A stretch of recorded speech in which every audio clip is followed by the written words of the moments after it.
Imaginez un instant une nuit sombre et silencieuse. Dans une petite ruelle, un homme avance discrètement, un sac à la main. Il s'arrête devant une porte, dépose le sac sans faire de bruit, puis repart aussi silencieusement qu'il est venu. Le lendemain matin, une famille dans le besoin découvre de la nourriture et des provisions sur le pas de sa porte. Ils ne savent pas d'où cela vient, mais ils lèvent les mains au ciel et remercient Allah pour cette bénédiction inattendue. Cette scène, mes frères et sœurs, n'est pas tirée d'un conte. C'est l'exemple vivant d'un des actes les plus aimés d'Allah. L'aumône cachée, la sadaqa donnée en secret. Dans le monde d'aujourd'hui, où tout est partagé, photographié et publié, l'idée de faire le bien sans que personne ne le sache peut sembler étrange, voire contre-intuitive. On nous pousse à montrer nos bonnes actions, à construire une image publique, à chercher la reconnaissance et les éloges des autres. Mais l'islam nous enseigne une voie plus noble, une voie où la seule validation qui compte est celle de notre Créateur. L'histoire que je viens de vous raconter est inspirée de la vie de Zayn al-Abidin, le petit-fils de notre bien-aimé prophète Mohammed, sallallahu alayhi wa sallam. On raconte qu'après sa mort, les gens ont découvert des marques sombres sur son dos. Ils se sont demandé d'où venaient ces marques. C'est alors qu'ils ont compris. Chaque nuit, Zayn al-Abidin portait lui-même des sacs de farine et de nourriture sur son dos pour les distribuer secrètement aux familles pauvres de Médine. Pendant des années, une centaine de familles ont été nourries sans jamais savoir qui était leur bienfaiteur. Ce n'est qu'à sa mort, lorsque les provisions ont cessé d'arriver, qu'ils ont réalisé l'ampleur de sa générosité silencieuse. Il ne cherchait ni la gloire, ni les remerciements, ni la reconnaissance des hommes. Son seul et unique but était de plaire à Allah le Très-Haut. Ce comportement exemplaire illustre parfaitement un hadith puissant et magnifique de notre prophète Muhammad, sallallahu alayhi wa sallam. Un hadith qui devrait tous nous faire réfléchir sur nos intentions lorsque nous faisons le bien. Le prophète a dit, et ce sont des paroles rapportées par Al-Bukhari et Muslim, il y a 7 catégories de personnes qu'Allah abritera sous son ombre, le jour où il n'y aura d'autre ombre que la sienne. Imaginez ce jour. Le jour du jugement. Le soleil sera rapproché des têtes, la chaleur sera insoutenable, l'angoisse sera immense. Et au milieu de ce chaos, certains trouveront refuge, paix et fraîcheur sous l'ombre du trône d'Allah. Qui sont ces personnes bénies? Le prophète énumère alors ces 7 catégories. Parmi elles, il mentionne un homme qui donne l'aumône si secrètement que sa main gauche ignore ce que sa main droite a donné. Subhanallah. Quelle image puissante, c'est l'incarnation même de la sincérité. Donnée avec une telle discrétion que même la partie la plus proche de vous-même, votre propre main gauche, n'est pas au courant. Cela signifie que l'acte est fait avec une intention pure, dénuée de tout désir d'être vu, félicité ou admiré par les autres. Pourquoi cette insistance sur le secret? Parce que le secret protège notre intention, qui est le cœur de toute adoration. L'un des plus grands pièges pour le croyant est l'ostentation, ar-riya. C'est le désir de se montrer, de faire des actions pour être vu et loué par les gens. L'ostentation est comme un poison qui annule la récompense de nos bonnes actions.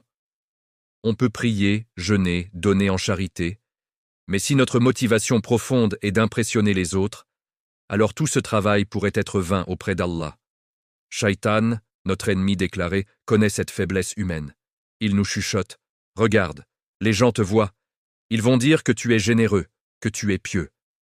Et si nous succombons à ces murmures, nous perdons la récompense immense promise par Allah. L'aumône cachée, en revanche, est un combat direct contre notre ego et contre les suggestions de Shaitan. C'est une conversation intime entre vous et votre Seigneur. C'est dire « Ô Allah, cet acte est pour toi seul. Je ne cherche l'approbation de personne d'autre que toi. Tu es celui qui voit tout, celui qui connaît le contenu des cœurs, et ta satisfaction est mon unique objectif. » Donner en secret a aussi un effet bénéfique sur celui qui reçoit. Cela préserve sa dignité. Recevoir de l'aide peut parfois être humiliant pour une personne fière. Quand l'aide arrive de manière anonyme, la personne dans le besoin se sent moins redevable envers un individu et plus reconnaissante envers Allah. Elle ne ressent pas la gêne de devoir faire face à son bienfaiteur. Cela renforce les liens de la communauté de manière saine, sans créer de sentiment de supériorité ou d'infériorité. Maintenant, attention, cela ne veut pas dire qu'il est interdit de donner en public. Le Coran lui-même mentionne les deux. Dans la sourate Al-Baqarah, verset 271, Allah dit « Si vous donnez vos aumônes ouvertement, c'est bien, mais si vous les cachez et les donnez aux pauvres, c'est encore mieux pour vous. » Donner publiquement peut avoir un avantage. Cela peut encourager les autres à donner également. Quand les gens voient quelqu'un faire un don généreux pour une mosquée ou pour une cause humanitaire, cela peut les motiver à faire de même. C'est un bien qui en entraîne un autre. Cependant, le verset est clair. Donner en secret est encore mieux pour vous. Pourquoi? Parce que c'est plus sûr pour notre intention, et comme le mentionne la suite du verset, cela effacera une partie de vos péchés. L'aumône secrète a ce pouvoir incroyable d'éteindre la colère d'Allah et d'effacer nos fautes, tout comme l'eau éteint le feu. Alors, comment pouvons-nous concrètement pratiquer l'aumône cachée dans notre vie de tous les jours à l'ère du numérique? Les occasions sont nombreuses, et souvent plus simples qu'on ne le pense. Par exemple, la plupart des associations caritatives aujourd'hui proposent des dons en ligne. Vous pouvez faire un virement bancaire anonyme ou en utilisant un pseudonyme sans que personne dans votre entourage ne le sache. Vous pouvez participer à des cagnottes en ligne pour aider une famille en difficulté sans mettre votre nom en avant. Vous pouvez aussi identifier discrètement une personne ou une famille dans le besoin dans votre quartier, votre entourage ou votre lieu de travail. Peut-être un étudiant qui a du mal à joindre les deux bouts, une veuve, un voisin qui a perdu son emploi. Vous pouvez alors lui glisser une enveloppe avec de l'argent dans sa boîte aux lettres. Ou encore, payer une partie de ses courses au supermarché en demandant au caissier d'ajouter discrètement certains articles à sa note. Vous pouvez acheter une carte de transport ou un bon d'achat et le donner à une personne sans abri, sans attendre de remerciements. L'important n'est pas le montant. Le prophète a dit « Protégez-vous de l'enfer, ne serait-ce qu'avec la moitié d'une date. » Même un petit montant, donné avec une sincérité immense et en secret, peut peser lourd dans la balance le jour du jugement. C'est l'intention et la sincérité qui comptent plus que la quantité. Entraînons notre âme à aimer le secret dans l'adoration. Commençons petit. La prochaine fois que vous voulez faire un bien, demandez-vous « Puis-je le faire sans que personne ne le sache ?» Essayez. Vous ressentirez une douceur et une paix intérieure que la reconnaissance publique ne pourra jamais vous apporter.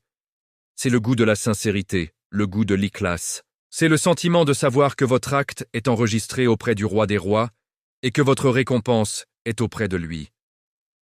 Rappelons-nous toujours de cette promesse magnifique, une place sous l'ombre d'Allah le jour où il n'y aura d'autre ombre que la sienne. Quelle motivation plus grande pour nous efforcer de faire partie de ceux dont la main gauche ignore ce que la main droite a donné. Puisse Allah nous accorder la sincérité dans toutes nos actions, accepter nos aumônes, qu'elles soient publiques ou secrètes, et nous compter parmi ceux qui seront abrités sous son ombre le jour du jugement. Merci de m'avoir écouté. N'oubliez pas de partager ce rappel avec vos proches pour que la récompense se multiplie. Abonnez-vous à la chaîne pour ne manquer aucun de nos futurs rappels. Prenez soin de vous et de votre foi. Assalamu alaykum wa rahmatullahi wa barakatuh.